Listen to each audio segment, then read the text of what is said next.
reflecting back on that whole year plus that we worked on the visit, was really a great experience. Now, I won't say every detail of it was fabulous, but even when they came for the visit, I thought that it was really bonding for the faculty and staff, that it really allowed us to come together to sort of show everybody, hey, we're really proud of our program. This is what we really like about it. And I like that idea that we could look at it and look at what we do really well, and then say, even before IB can tell us, say, here's areas where we need to improve.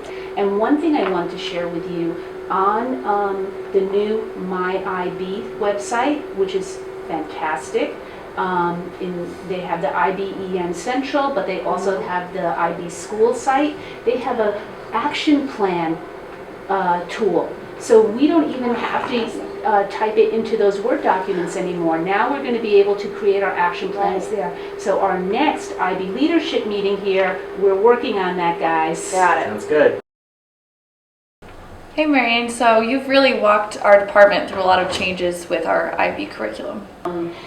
I really learned a lot about workshop settings, because we had so many teachers with different, at different starting points. And that was really great, because some people are really tech savvy like you, and other members of your department needed to learn more things. And so it really challenged us in a lot of ways to develop different ways to get to people, get them on the same page, get them working together. And I really enjoyed the kind of work I do with departments. One thing I especially liked doing with your department was using the teacher resource material on the OCC. Yeah. The teacher support material is fabulous. Did you find that? Yeah, it was really great. Yeah, and I think that what that did for all the department members was really give them an opportunity to say, here's some time together, let's look at the OCC, let's see, we have this guide, but how do we make sense of it? And then we had all the different voices in the department saying, oh, this makes sense now, or yeah, I've tried that, and this worked better when I did this. So that was very valuable. Yeah, definitely. And last week when you presented to the faculty meeting on the ATLs, can you talk on the approaches to learning? Can you talk a little bit more about that? Yeah, the approaches to learning is really very exciting. And if you go to the OCC, the same site where you find your Language B resources and materials, if you go to the left and you click on it, there is a link to the ATL website, which is phenomenal. They've got videos, they've got all kinds of materials, and then we talked about something called the self-reflection tool. Oh yeah. And a lot of teachers have already told me they've taken a look at it and they have really loved it. It's a wonderful way to reflect on your practice and to really say, what am I doing to help students understand? How are my students understanding things? How am I reflecting on my own practice? And what am I doing? So that's been really good. Another thing about working with the Language B teachers, it really sort of reminded me of how important it is when you work in a workshop setting with teachers, is that just like when you're working with your own students, you have to acknowledge and accept that everybody has different learning styles. Some people like to talk, some people like to read, some people like to write, some people want to show you their slides. I feel like everyone needs to have a voice, but their voice isn't always coming out the same. And the other thing I really learned, and this morning is a good example of it because I wanted to bring up the OCC and the network is down right now, is that you got to be prepared.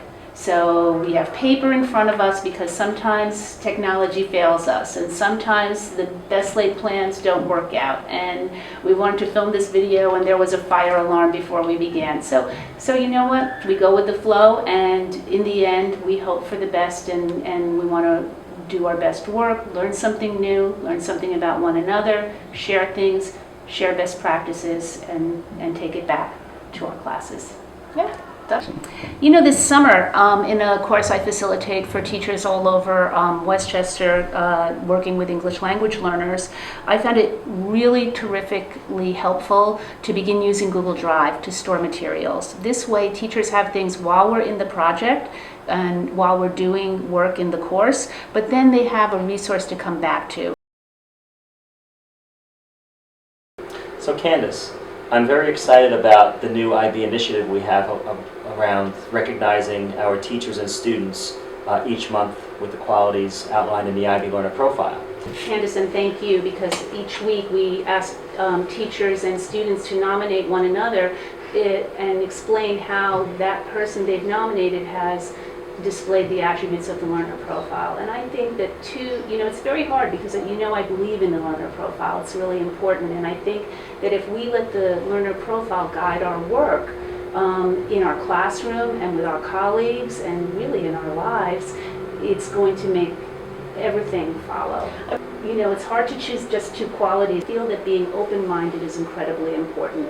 And as time goes by as an educator, you learn more and more that you have to be open-minded. If you're not able to change. And being open-minded allows you to change with new advancements in technology, in new ways of thinking about how people learn. Then of course it changes the way you teach, and how much you can learn from someone. Building that self-reflective practice is really an important thing to do, not just in our teaching and learning, but in our lives as well. In a lot of ways, it's easy to be internationally minded when you're an ESL teacher, but on the other hand, it's also easy to fall into just trying to acclimate your students to the daily life and the routines of American English and life in the United States. One thing I try to do with my students is really get to know who they are and have them have opportunities to share their cultures and their beliefs and the values that they bring with them in our classroom here together.